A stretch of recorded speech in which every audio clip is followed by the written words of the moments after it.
Bayangkan, seorang perempuan muda sedang bersujud, menenggelamkan hatinya dalam zikir yang khusyuk. Di hadapannya, mushaf suci terbuka, air mata jatuh satu persatu di atas sajadah lusuh yang terhampar di lantai rumah kayu sederhana. Namun dari belakang, sosok perempuan tua mendekat dengan wajah beringas, menggenggam ember kosong.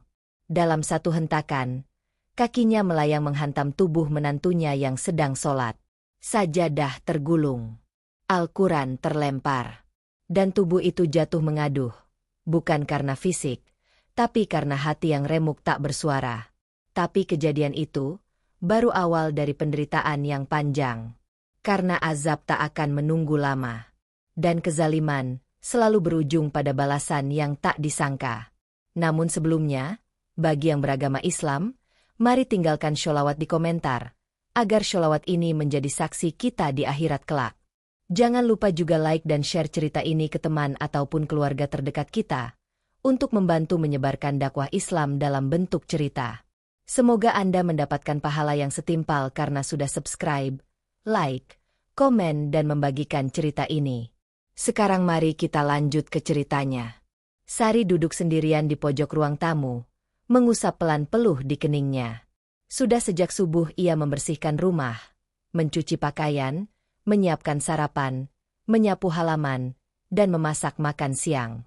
Tapi begitu jam menunjukkan waktu zuhur, ia tinggalkan sejenak semuanya untuk menunaikan sholat, berharap mendapatkan ketenangan batin di tengah kerasnya kehidupan rumah tangga.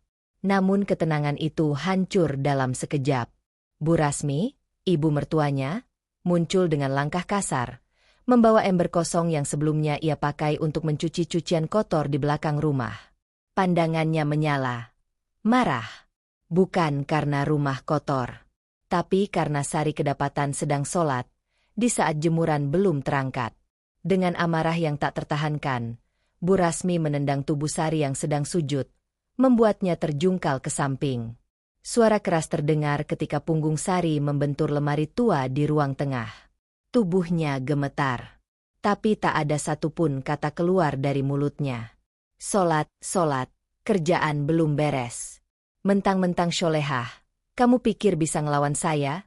Teriak Bu Rasmi, suaranya menembus dinding-dinding rumah yang mulai rapuh. Sari berusaha bangkit, menahan perih. Ia memungut mushaf yang jatuh, memeluknya erat, dan menunduk penuh malu. Tapi Bu Rasmi tak peduli. Ia tarik tangan Sari kasar. Diseretnya keluar rumah melewati halaman depan yang becek usai hujan tadi pagi. Biar semua orang lihat. Biar tahu, kamu bukan istri idaman anak saya, tapi pembantu yang malas. Sari berusaha menutupi wajahnya. Tapi tetangga-tetangga sudah mulai membuka tirai jendela. Seorang anak kecil menatap dari pagar rumah sebelah. Bingung melihat perempuan muda diikat di tiang depan rumahnya sendiri dengan tali jemuran yang kasar dan kotor. Jantung Sari berdegup kencang. Bukan karena rasa takut, tapi karena malu yang teramat dalam. Ia hanya bisa menangis dalam diam, kepalanya menunduk, dan mulutnya terus bergerak menyebut nama Allah lirih, berulang-ulang, seolah itu satu-satunya pelindung di dunia yang penuh kebencian ini. Bu Rasmi masuk lagi ke rumah sambil membanting ember ke lantai. Ia mengomel sendiri, menyumpahi anaknya yang menikahi perempuan. Lemah, pemalas, sok alim, dan tak tahu diri. Sementara itu, Sari tetap diam di luar. Jemari tangannya tergores tali kasar. Air matanya belum berhenti. Tapi ia tak ingin menjerit. Ia tak ingin membalas. Karena dalam hatinya, ia yakin Allah Maha melihat. Dan hari itu menjadi awal dari mimpi buruk yang panjang. Angin sore berembus pelan, membawa aroma tanah basah yang belum mengering sepenuhnya. Tapi tak ada kesejukan di hati Sari. Ia masih duduk di depan rumah, diikat di tiang bambu dengan tali jemuran yang melilit pergelangan tangannya. Wajahnya tertunduk, pipinya basah oleh air mata. Bukan hanya karena sakit, tapi karena rasa malu yang mencabik-cabik harga dirinya. Orang-orang mulai berdatangan. Anak-anak lewat sambil menunjuk, lalu tertawa tanpa tahu apa yang sebenarnya terjadi. Ibu-ibu kampung berdiri dari kejauhan, berbisik satu sama lain. Itu menantu Bu Rasmi. Ya. Iya, katanya malas. Kerjaan rumah belum selesai. Malah sholat. Sholat kok dimarahi. SSST. Jangan keras-keras. Nanti Bu Rasmi dengar. Tapi Bu Rasmi tak peduli. Ia malah keluar lagi, berdiri di ambang pintu dengan tangan di pinggang. Sorot matanya menusuk siapapun yang mencoba ikut campur. Siapapun yang ikut-ikut urusan rumah saya, silakan ikut diikat juga. Ini rumah saya, aturan saya. Teriaknya lantang, membuat para tetangga buru-buru masuk rumah masing-masing. Sari menggigit bibirnya. Luka di lengannya terasa perih. Tali yang mengikat mulai menggores kulit. Tapi ia tetap diam. Ia tahu, kalau ia melawan, hanya akan semakin memperkeruh keadaan. Di dalam rumah, tak ada suara Tono, suaminya. Ia masih bekerja dan belum tahu apa yang terjadi. Menjelang maghrib, tubuh Sari mulai menggigil. Angin sore mulai membawa dingin, dan bajunya basah oleh peluh dan debu tanah. Tapi tak ada yang membukakan ikatan itu. Bu Rasmi hanya mengintip dari balik tirai, memastikan menantunya masih terikat seperti yang ia perintahkan. Ketika azan maghrib terdengar dari masjid kampung, Sari hanya bisa menangis pelan. Ia tak bisa wudhu, tak bisa sholat, tak bisa sujud. Dan itu jauh lebih menyakitkan daripada tali yang mengikat tubuhnya. Dalam batinnya, ia bertanya, "Ya Allah, sampai kapan aku diuji begini? Apakah aku memang pantas diperlakukan seperti binatang?" Namun ia cepat-cepat menepis perasaan buruk itu. Ia sadar, setiap air mata yang jatuh dalam sabar, tak pernah sia-sia di hadapan Allah. Sementara itu, di dalam rumah, Bu Rasmi duduk santai menyantap makan malam sendiri. Ia menikmati sayur asem dan tempe goreng yang dibuat Sari siang tadi. Sambil mengunyah, ia mendengus kecil. Enak juga. Sayang, yang masak bodoh. Lalu ia tertawa sendiri. Tak sadar bahwa setiap tawa yang keluar hanya menambah panjang catatan kezalimannya. Malam pun tiba. Langit gelap. Bintang pun seolah enggan bersinar. Sari masih terikat. Tapi kini, matanya tak lagi menangis. Ia tatap langit pelan dan dalam hatinya, ia berkata, "Aku tidak sendiri. Allah bersamaku." Namun di tengah malam yang sepi itu, sebuah pertanda mulai muncul dari balik pintu kamar Bu Rasmi. Tubuhnya terasa dingin. Tangannya kesemutan. Dan malam itu, tidurnya mulai tak tenang. Malam turun begitu cepat, seperti tirai gelap yang menutup dunia. Angin berembus makin dingin, menusuk kulit. Sari masih duduk di depan rumah, terikat, tubuhnya kaku, matanya mulai berat. Di balik wajah yang pucat, ia berjuang untuk tetap sadar. Bibirnya bergetar lirih menyebut nama Allah berulang-ulang, memohon perlindungan di tengah kehinaan yang ia alami. Di dalam rumah, Bu Rasmi baru saja selesai makan. Ia duduk bersandar di kursi tua, wajahnya penuh kepuasan. Sesekali ia melirik keluar lewat jendela, melihat menantunya yang masih terikat di tiang. Ia tersenyum sinis, merasa menang, merasa berkuasa. "Biar kapok," gumamnya pelan. "Biar dia tahu siapa yang berkuasa di rumah ini." Namun begitu tengah malam tiba, udara dalam rumah terasa berbeda. Ruangan yang tadi hangat kini berubah dingin menusuk. Lampu berkedip beberapa kali seperti hendak padam. Bu Rasmi merasakan sesuatu yang aneh di tubuhnya. Tangannya terasa kaku, dan jemari kakinya mulai mati rasa. Ia bangkit dari kursi, tapi tubuhnya sempoyongan. Dadanya terasa berat. Peluh dingin mengalir di kening. Wajahnya tiba-tiba memucat. Bu Rasmi berusaha berjalan menuju kamar. Namun baru beberapa langkah, ia jatuh terduduk di lantai. "Kenapa ini?" Suaranya parau. "Kenapa tanganku begini?" Ia meraba wajahnya sendiri. Kulitnya terasa tebal, seperti membengkak. Kaki kirinya yang tadi kuat kini berdenyut seperti ditusuk jarum. Bu Rasmi menghela napas berat. Rasa takut yang selama ini ia simpan kini mulai muncul ke permukaan. Di luar, Sari yang masih terikat mendengar suara benda jatuh. Ia mengangkat wajahnya, mencoba melihat dari celah jendela. Tapi matanya yang lelah hanya menangkap bayangan samar. "Bu Rasmi?" panggilnya lirih. Walau ia tahu suaranya mungkin tak terdengar. Langit makin kelam. Burung malam berterbangan rendah. Suara jangkrik seperti lenyap di telan sunyi. Sari merasakan ada yang berubah. Meski ia masih terikat, ada ketenangan aneh di hatinya. Ia seperti merasakan sebuah tanda bahwa Allah mulai menunjukkan kuasanya. Di dalam rumah, Bu Rasmi mencoba bangun, namun tubuhnya terasa lumpuh dari pinggang ke bawah. Bibirnya gemetar, nafasnya tersengal-sengal. Ia ingin memanggil anaknya, namun Tono belum juga pulang. Ia sendirian. Kesombongan yang dulu tinggi kini hancur.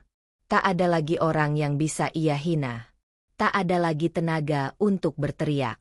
Dan saat itu juga, untuk pertama kali, Bu Rasmi merasa ketakutan yang sesungguhnya. Ketakutan yang membuatnya ingin meminta maaf. Tapi lidahnya berat untuk mengucapkan kata itu. Di luar, Sari menutup mata, menahan rasa sakit.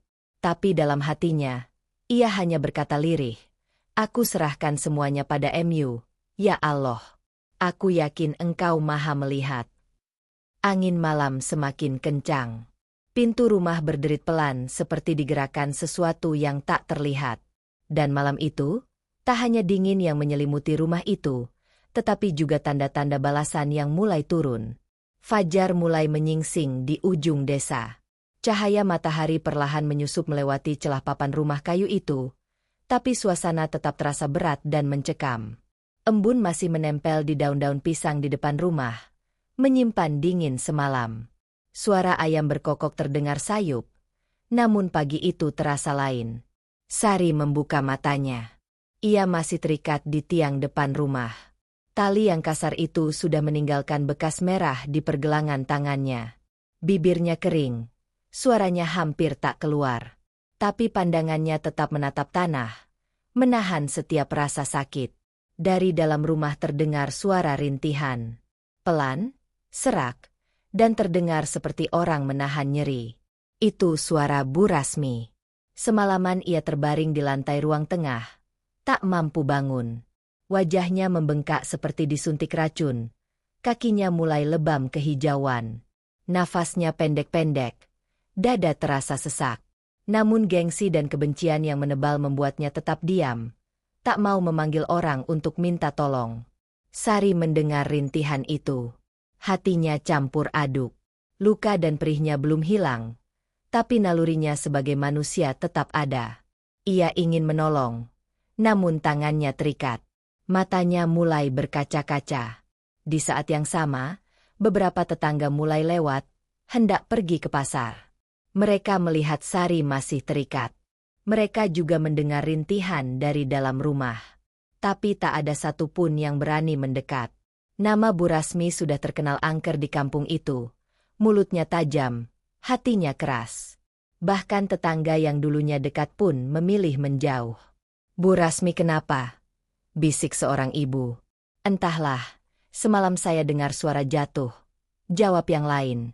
Kasihan menantunya. Terikat sejak kemarin. Kabar pun mulai beredar dari mulut ke mulut. Kampung itu pelan-pelan berdesir dengan gosip pagi yang makin liar. Di dalam rumah, Bu Rasmi mencoba bangun, namun kakinya sudah tak lagi bisa digerakkan. Bengkaknya semakin parah. Bibirnya membiru. Matanya menatap kosong ke arah pintu. Untuk pertama kali dalam hidupnya, ia merasa kecil. Semua rasa angkuh hilang digantikan oleh rasa takut yang mendalam. Sari memandang pintu rumah itu dengan rasa iba. "Ya Allah," bisiknya lirih. "Aku tak pernah minta balasan ini, aku hanya minta kesabaran." Tiba-tiba pintu rumah terbuka perlahan. Hembusan angin pagi menerobos masuk, membawa aroma tanah basah. Di ambang pintu, tampak Bu Rasmi terbaring di lantai. Wajahnya bengkak, matanya separuh tertutup. Bibirnya bergetar seperti ingin bicara, tapi tak ada suara keluar. Suasana mendadak hening. Bahkan burung-burung pun seolah berhenti berkicau. Sari terdiam, napasnya tercekat. Untuk pertama kali, Bu Rasmi terlihat bukan seperti raksasa yang menakutkan, tapi seperti manusia biasa yang rapuh, sendirian, dan ketakutan. Namun belum ada yang berani mendekat. Belum ada yang melepaskan tali di tubuh Sari. Dan belum ada yang tahu bahwa ini hanyalah awal dari kisah yang lebih gelap yang akan datang. Langkah kaki Tono terdengar di ujung jalan setapak. Matahari sudah tinggi ketika ia tiba di depan rumah, membawa tas kerja dan wajah lelah seperti biasa. Tapi hari itu, ada sesuatu yang membuatnya berhenti di ambang pintu. Ia terkejut. Di depan rumah, ia melihat Sari, istrinya, duduk bersandar pada tiang bambu. Tubuhnya masih terikat, wajahnya pucat, dan matanya sembab. Bibir Sari pecah-pecah, pipinya penuh debu. Nafasnya terengah-engah, namun ia tetap menatap suaminya dengan mata yang dalam, bukan memohon, bukan menyalahkan, tapi seperti ingin berkata, "Lihatlah aku bertahan, walau kau diam." Tono bergegas menghampiri. "Sari, ya Allah, kenapa kamu begini? Siapa yang ngelakuin ini?" Tangannya gemetar saat melepaskan ikatan tali jemuran yang sudah menancap dalam di kulit istrinya. Tapi Sari hanya menggeleng pelan, tak berkata apapun. Tubuhnya lunglai begitu ikatan dilepas. Ia hampir jatuh, tapi Tono memeluknya cepat. Tono melihat luka di pergelangan tangan istrinya, dan kemarahan mulai membakar dadanya. Ia berdiri, masuk ke dalam rumah dengan langkah cepat. Dan di sana, ia terpaku. Ibunya, Bu Rasmi, tergeletak di lantai ruang tengah. Wajahnya bengkak, matanya nyaris tak terbuka. Kakinya membiru, dan tubuhnya bergetar. Sisa makanan berserakan di dekatnya. Bau keringat dan aroma aneh menyelimuti udara. "Ibu?" Suara Tono pelan, ragu. Ia berlutut, mengguncang bahu ibunya. Bu Rasmi membuka mata perlahan. Suaranya parau dan hampir tak terdengar. "Tono, tolong. Ibu sakit. Gak bisa gerak." Tono panik. Ia mencoba mengangkat tubuh ibunya. Tapi tubuh itu kaku dan berat. Ia segera mengambil ponsel dan menelepon bidan desa. Sementara itu, Sari tetap di luar, duduk di tanah, menggenggam lengan sendiri yang masih perih. Beberapa menit kemudian, Bu Tanti, bidan kampung, datang tergesa. Ia memeriksa tubuh Bu Rasmi, dan ekspresinya berubah. "Ini bukan sakit biasa, Ton. Pembengkakannya aneh, dan menyebar cepat. Kamu harus bawa ibumu ke puskesmas secepatnya," katanya serius. Tono mengangguk cepat. Dengan bantuan beberapa tetangga yang mulai berdatangan karena ribut, ia menggotong tubuh ibunya ke atas motor roda 3 dan membawanya ke puskesmas terdekat. Sari ditinggal sendiri di rumah. Ia duduk di sudut ruang tamu, memeluk lutut, memandang lantai yang tadi menjadi saksi Bu Rasmi menyiksanya. Hatinya kosong. Ia tak tahu harus senang atau sedih. Ia tak dendam. Tapi luka itu tak hilang begitu saja. Saat malam kembali turun, kabar datang dari puskesmas. Hasil pemeriksaan awal tidak menunjukkan penyebab pasti. Semua kadar normal. Tidak ada infeksi. Tidak ada gigitan serangga. Tidak ada alergi. Tapi pembengkakan terus menyebar, membuat kulit Bu Rasmi menghitam seperti terbakar dari dalam. Dan malam itu, untuk pertama kalinya, Tono mulai bertanya-tanya. Apakah semua ini hanya sakit biasa? Atau ada sesuatu yang lebih besar sedang terjadi? Sementara Sari hanya bisa duduk diam di sudut rumah, menatap pintu yang belum tertutup, dan merasakan ini baru awal dari kehancuran yang lebih dalam. Pagi itu, suasana rumah Sari terasa hampa. Dinding-dinding kayu yang biasanya memantulkan suara teriakan Bu Rasmi kini diam, seperti ikut membisu. Sari berjalan pelan di dalam rumah, mengenakan kerudung lusuh dan baju yang masih basah bekas tangis semalam. Tangannya gemetar saat menyentuh pintu kamar yang biasanya dilarang ia buka tanpa izin. Kini tak ada yang melarang. Tak ada yang meneriaki. Tapi juga tak ada kedamaian. Tono belum pulang dari puskesmas. Pesannya singkat, lewat tetangga, "Ibu harus rawat inap." belum bisa pulang. Kondisinya makin parah. Tak ada permintaan maaf. Tak ada kabar tanya tentang luka di tangan istrinya. Hanya kabar tentang ibunya. Sari berdiri di depan cermin kecil di dapur. Ia melihat bayangannya sendiri. Mata lebam, pipi cekung, bibir pecah. Tapi dalam tatapan itu, ada satu hal yang tak pudar, harapan. Ia masih meyakini bahwa setiap luka akan diganti oleh Allah dengan sesuatu yang jauh lebih indah. Namun keanehan mulai terasa sejak sore menjelang. Rumah itu menjadi dingin tiba-tiba, seperti diselimuti kabut tak kasat mata. Tirai jendela bergoyang padahal angin tak bertiup. Guci tua peninggalan orang tua Bu Rasmi yang ada di pojok ruang tamu tiba-tiba retak sendiri. Dan malam itu, suara-suara aneh mulai terdengar. Sari baru saja selesai sholat Isya. Ia duduk di sajadah, membaca ayat pelan sambil menahan tangis. Tapi dari arah dapur, terdengar suara langkah kaki, pelan, berat, menyeret.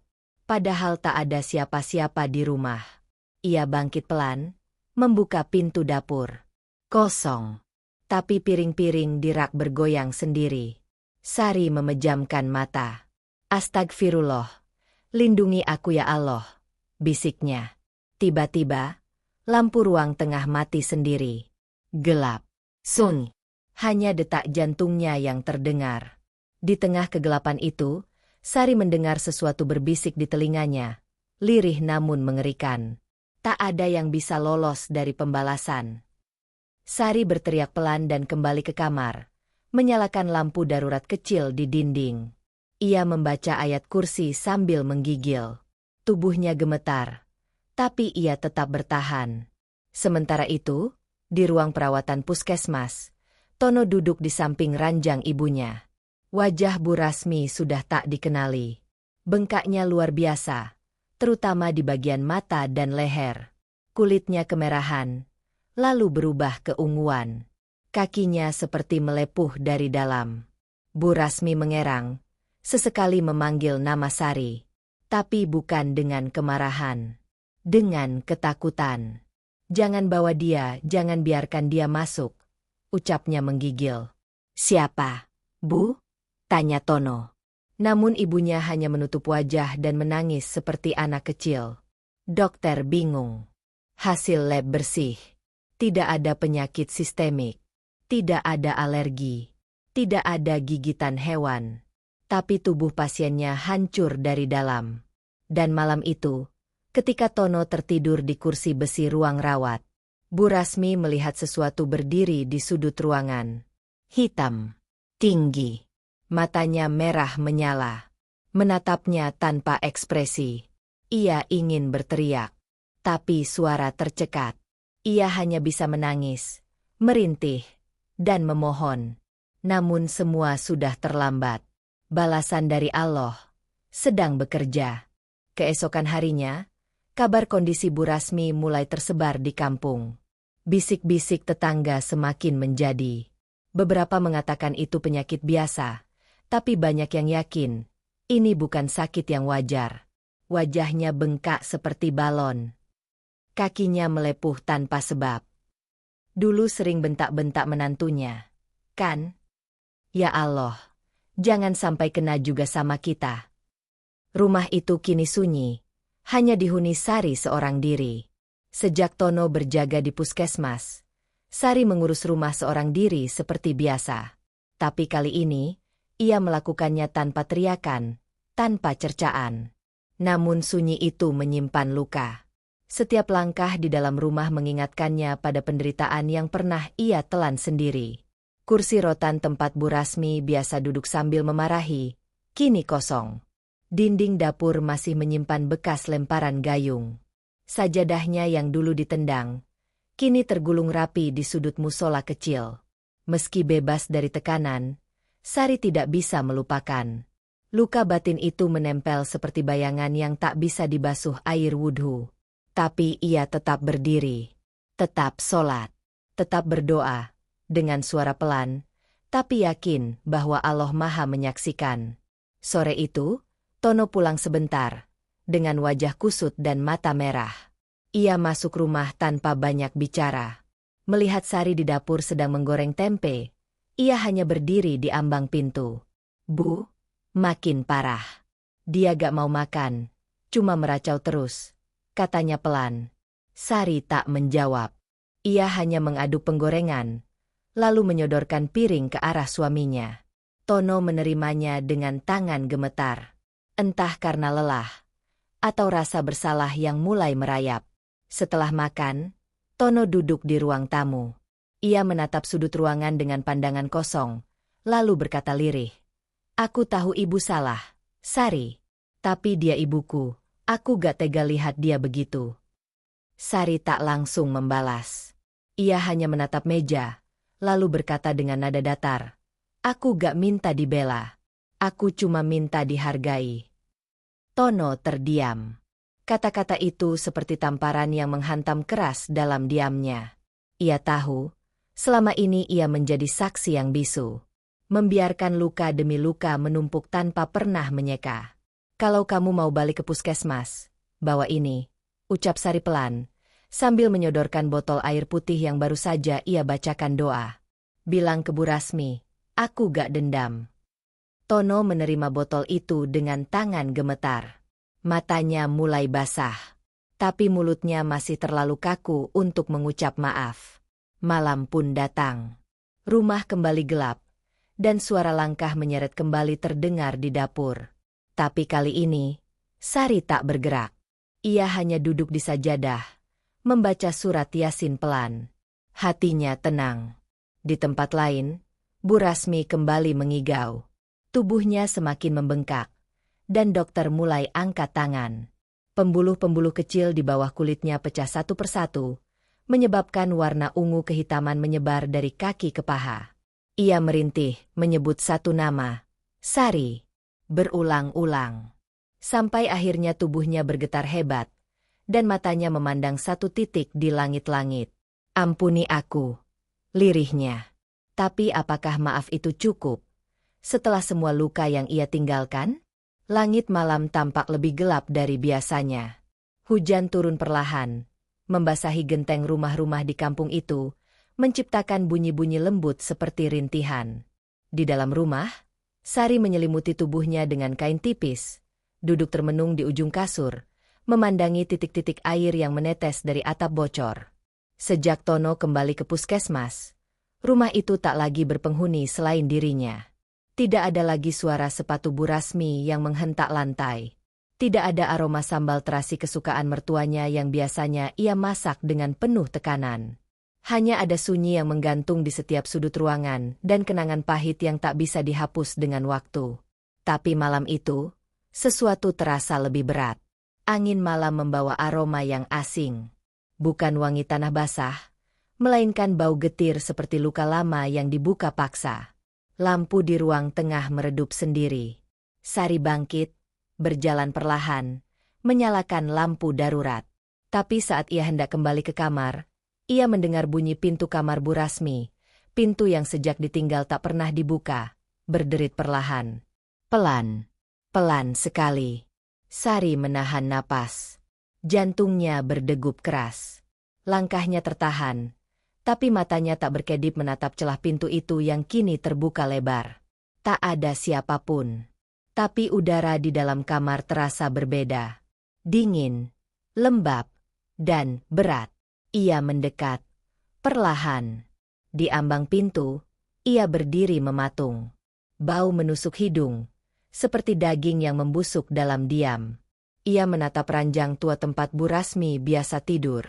Di atasnya, tergeletak baju batik milik mertuanya, rapi seperti disiapkan untuk dikenakan lagi. Dan di samping baju itu, ada bekas telapak tangan di atas bantal. Basah, baru. Sari mundur selangkah, tubuhnya gemetar. Tapi tiba-tiba, sebuah suara terdengar jelas dari balik jendela kamar. "Sari." Bukan teriakan, bukan bisikan, tapi panggilan. Pelan, putus asa, seolah datang dari seorang yang tersesat jauh tapi masih ingin kembali. Sari menutup mulutnya, menahan isak. Ia tahu suara itu. Ia hafal suara itu. Itu suara yang dulu menamparnya dengan kata-kata. Suara yang menghina sholatnya, menyebutnya pemalas, menendangnya dari sajadah. Suara yang kini terdengar rapuh, seperti meminta ampun tanpa kata. Ia memejamkan mata. Air matanya jatuh lagi. Tapi bukan karena takut. Karena luka. Luka yang terlalu dalam untuk disembuhkan hanya dengan tangisan. Beberapa saat kemudian, Sari terduduk di depan pintu kamar itu. Ia membaca surat Al-Ikhlas, Al-Falah, dan Anas berulang kali, sampai tubuhnya lemas, suaranya habis, dan hujan berhenti di luar sana. Pagi datang tanpa suara. Tapi kabar kembali mengejutkan. Tono pulang pagi itu, dengan wajah kusam dan langkah lemah. Di tangannya ada tas kecil berisi pakaian ibunya. Matanya sembab. Ia berdiri di ambang pintu.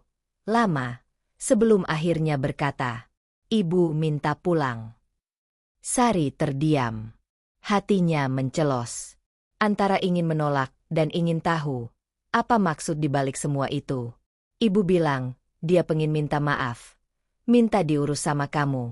Katanya, kamu satu-satunya yang masih mau bertahan di rumah ini.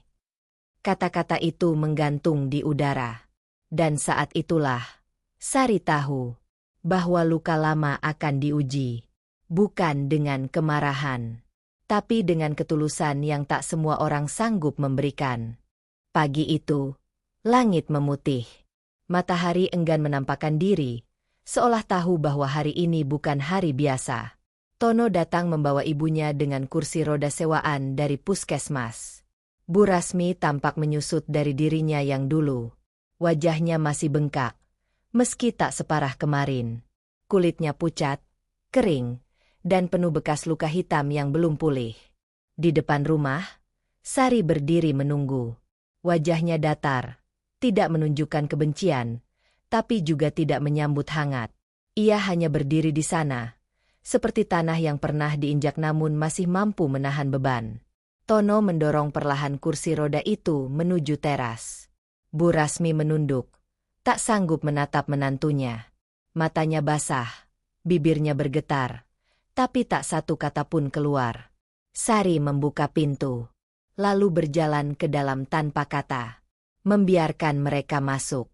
Rumah itu menjadi saksi bisu dari luka yang belum sembuh, dari hubungan yang retak, tapi belum sepenuhnya runtuh. Sejak hari itu, Sari merawat mertuanya.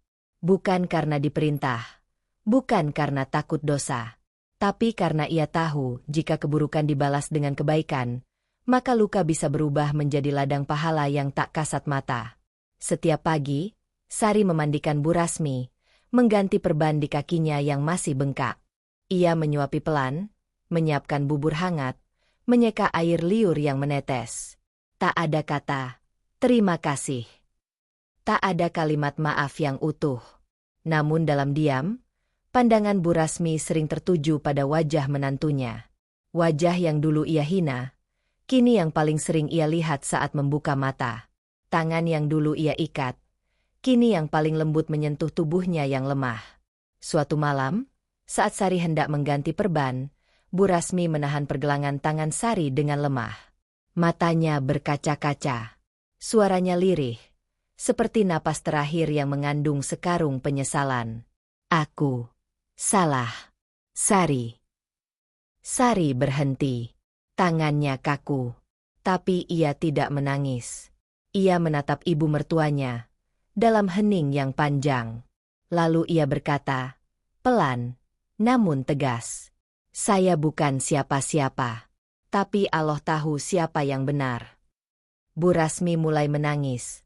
Tubuhnya berguncang.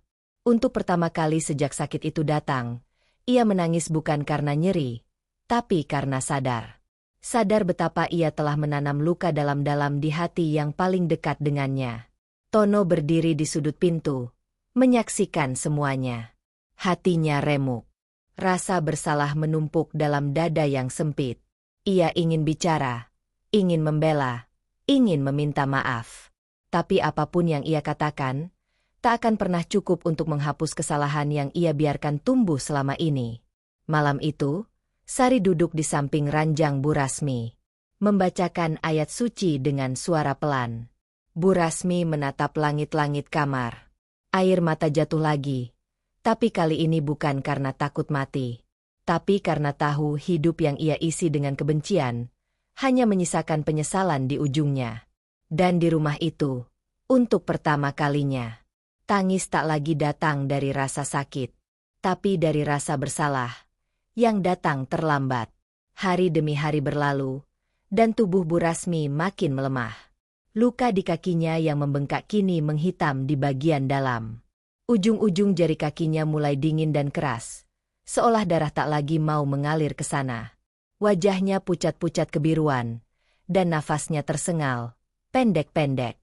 Pihak puskesmas sudah menyerah. Tak ada obat yang mempan.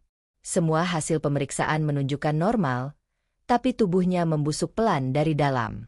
Satu-satunya yang bertahan, hanya detak jantung yang belum berhenti. Tono mulai sering di rumah. Ia duduk berjam-jam di sisi ibunya, tapi lebih sering menunduk, tak sanggup menatap wajah yang dulu begitu ditinggikannya. Sementara Sari tetap menjalankan peran yang dulu ia paksakan pada dirinya sendiri, merawat tanpa dendam, mengurus tanpa pamrih. Namun penderitaan Bu Rasmi belum selesai. Malam itu, ia mulai meracau. Matanya kosong menatap langit-langit kamar. Bibirnya komat-kamit seperti berusaha bicara dengan sesuatu yang tak terlihat. Ampuni aku, jangan bakar aku salah, aku. Tono dan Sari saling berpandangan. Sari hanya menunduk, menggenggam tasbih kecil yang sejak awal selalu ia simpan di saku bajunya. Ia duduk di sudut ruangan, terus membaca zikir dalam hati, tak sekalipun menatap wajah Bu Rasmi secara langsung. Bu Rasmi menangis lagi. Tangannya mencoba meraih ke udara, seolah ada sosok lain di sana. Tapi tubuhnya makin kaku. Dan dari sela-sela jemari kakinya, muncul garis merah keunguan, menjalar ke betis. Tubuh itu sekarat. Tapi jiwa di dalamnya masih terkurung oleh rasa bersalah yang belum ia lunasi. Tengah malam, ketika Tono tertidur di kursi kayu dan Sari baru saja selesai tahajud, terdengar suara rintihan yang berbeda dari malam-malam sebelumnya. Rintihan itu, lirih, pelan, namun menyayat seperti jiwa yang minta dilepaskan dari siksaan batin. Sari masuk ke kamar pelan-pelan. Ia berdiri di ambang pintu. Dari sana ia melihat Bu Rasmi masih membuka mata, memandangi langit-langit kamar. Tubuhnya sudah nyaris tak bergerak, tapi bibirnya masih bergetar. Sari. Sari mendekat. Perlahan. Ia duduk di sisi ranjang. Tak memegang. Tak menyentuh. Hanya duduk. Saya. Bu Rasmi berusaha bicara, tapi suaranya pecah. Saya hancurkan hidup kamu, saya benci kamu dulu, tapi kamu tetap di sini. Kamu tetap rawat saya. Air matanya mengalir. Lalu tubuhnya terguncang hebat. Nafasnya terputus-putus. Sari hanya menatap, lalu berkata pelan, "Kalau ibu sungguh ingin diampuni, jangan minta maaf ke saya. Minta ampun ke Allah." Dan saat itulah, Bu Rasmi menangis lebih keras. Suaranya menggema di kamar sempit itu. Tangannya yang dingin menutup wajah. Dan untuk pertama kalinya, ia mengucap istighfar. Berulang-ulang, seolah semua dosa keluar bersama air matanya yang tak bisa dibendung. Tono terbangun, mendekat, memeluk ibunya yang menangis. Di pelukannya, tubuh itu semakin lemah. Tapi hatinya seolah mulai ringan. Sari berdiri. Ia tak menangis.